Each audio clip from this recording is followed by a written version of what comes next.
Alright everyone, in the wake of the partial deplatforming of BitChute, some of these other things, like seeing people get kicked off of various social media by outrage mobs that go unchecked and unchallenged by Silicon Valley because ultimately they're terrified of the alternative media. They really are. What they're afraid of is if populism takes hold, which tends to be popular among the creator community, all of those tax schemes that they use to avoid paying trillions of collective dollars back towards the little people. It's funny how the left doesn't realize this. All of that money will then be taxed properly. They won't be able to use their double Irish scheme or whatever the fuck it is that they do to avoid paying literally trillions of our due dollars back into the economy. The left doesn't have a problem with this. They'd rather fixate on somebody said something unkind on the internet. It's very funny. I thought it was time to talk about how dumb the idea of hate speech was. That, the very fact that the term is in use, despite having no literal legal essence to it, despite that, people throw it around constantly. Like you said something that was unkind. It's not targeted at a person's race or gender or anything. It's hateful. It's bigoted. Or there's something wrong with you because you spoke a certain way.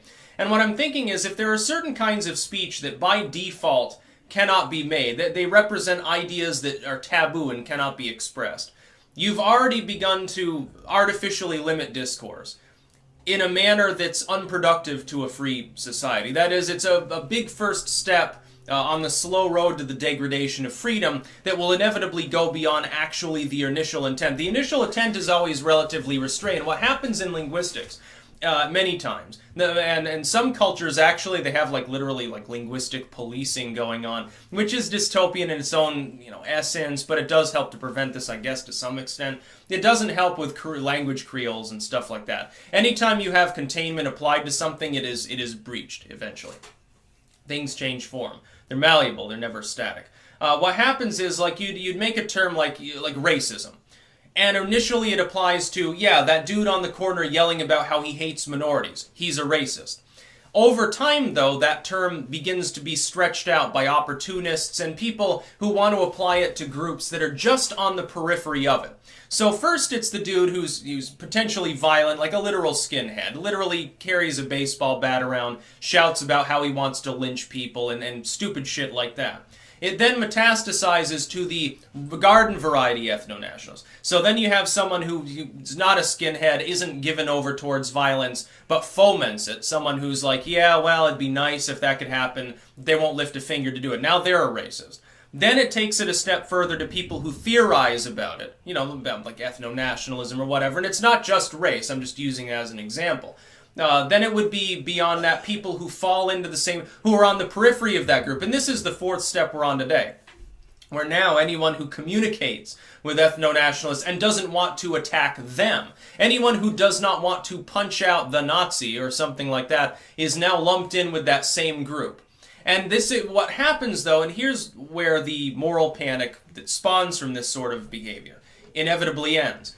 As that label expands, it encompasses more and more people. Eventually, the group that is attempting to expand it is smaller than the group it's expanded it to actually encompass. Eventually, racist or sexist or bigot or any other term, hateful, far right, extreme, encompasses more than half of a given population. It then becomes the new majority. The problem is the other group snuffs itself out of existence when it inevitably normalizes that group through that action. Simple linguistics. If you stretch the language far enough, eventually it loses any meaning. It either disappears entirely and those groups win, or it begins to encompass so many people that actually the so-called progressives of this era, much like the so-called evangelicals, the moralists, the moral majority of maybe the 80s or 90s, loses out in due time because it destroys itself. No other group is. It literally is the majority. Most people right now fall under the umbrella of what we would consider not progressive, but they are not part of the group that has been encompassed with racism, sexism, and so forth. But those groups over only a few years have expanded drastically. We're talking about the initial use of the terms that are fomented by progressives today to encompass hateful people, hateful speech, not just people, but also actions or words or something. The number of things that are found objectionable has gone from a very small, very tight pool to something extremely expansive. It is growing by the day, to the point where, remember, a couple of years ago when they landed that, the probe they landed on that comet, and they had that one dude, the NASA scientist. He's a fucking PhD. He looks like a total nerd too. He's got an anime shirt on with like, you know, anime characters in bathing suits, basically. It's not lewd, it's not nude, it's not disrespectful, it's just fucking anime characters. And the dude's a genius. He's landing a probe on a comet halfway through the fucking solar system. And then people got outraged and made the dude break down and cry with his apology. And they're like, oh my god, what a sexist, rapist pig, and crazy shit like that. Now, though, it's gotten to the point where that term, you know, sexist, or rape or something like that has been stretched so far that most people fall under that header, including feminism has become so stretched in what you could consider the post-third wave that now you've got a bunch of them attacking transgendered individuals. It's like two moral panics, two moralist sort of post-progressivist movements throttling one another, and everyone else is watching, you know, with their jaws agape. It's like, what the fuck are you even doing? You had your progressive mandate, you're destroying yourself. But it's not just leftism that does this. It tends to spawn with groups that are, you know, outside of the norm.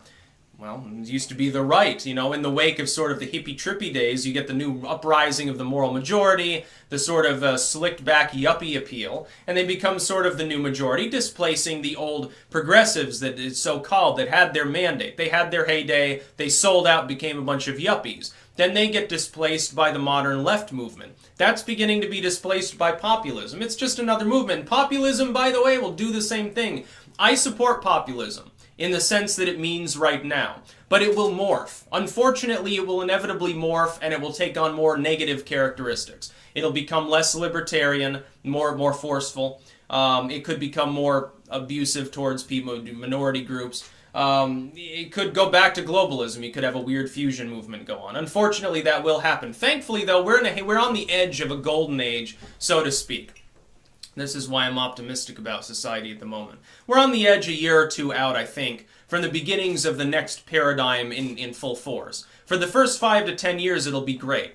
It'll be really exciting and subversive. It'll tend to be more libertarian because the new majority, having come to power, has no reason to be authoritarian, because it just shook off the authoritarian boundaries of the last paradigm. And so all of the new taboos, they'll be exciting and new and fun, and it'll be quite interesting, and then it'll start to degrade naturally, and then a new paradigm will overthrow it. And by the way, just as an aside here, there's no such thing as pendulum politics. The idea that it swings left and right, no, it has nothing to do with that, because the left and right themselves morph and take on characteristics that aren't part of the former left or right at all. They fuse together and they melt together. It's more like if you had two slimy blobs in a bowl that just sort of morph around and move in semi-random characteristics as opposed to one another. It's not really left-right. It's not like you have a divider in the bowl and there's a left and the right and they sort of grow and shrink over time. It's not like an oscillation. It doesn't work that way within politics. That's why people don't understand political maps. They draw these weird political maps with the assumption that the post-Clinton paradigm of what the states will look like is always what they're going to look like. The swing states are always the same. Some states can never be blue or red. They never shift. And yet you see a shift happening and they blank out. They don't even understand it.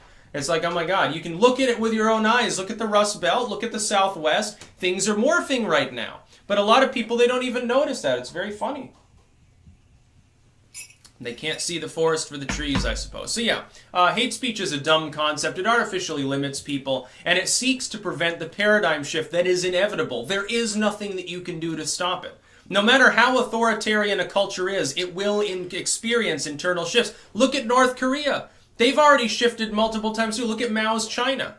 The form of that changed over time. Stalinism gives way to different modes within the Soviet Union, even within the sort of the National Socialist era of Germany. The early policies of the mid to late 30s are not the same as the policies that were implemented at the end of the Second World War. Things even shifted there. People have this weird notion that there's static within politics or within society. Things can be unchanging. That's why a utopia can never be achieved, because things always change.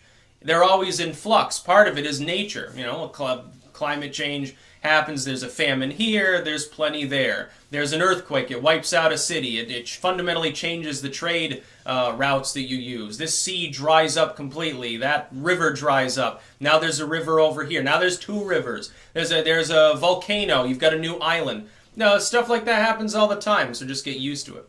That's about all. Peace out.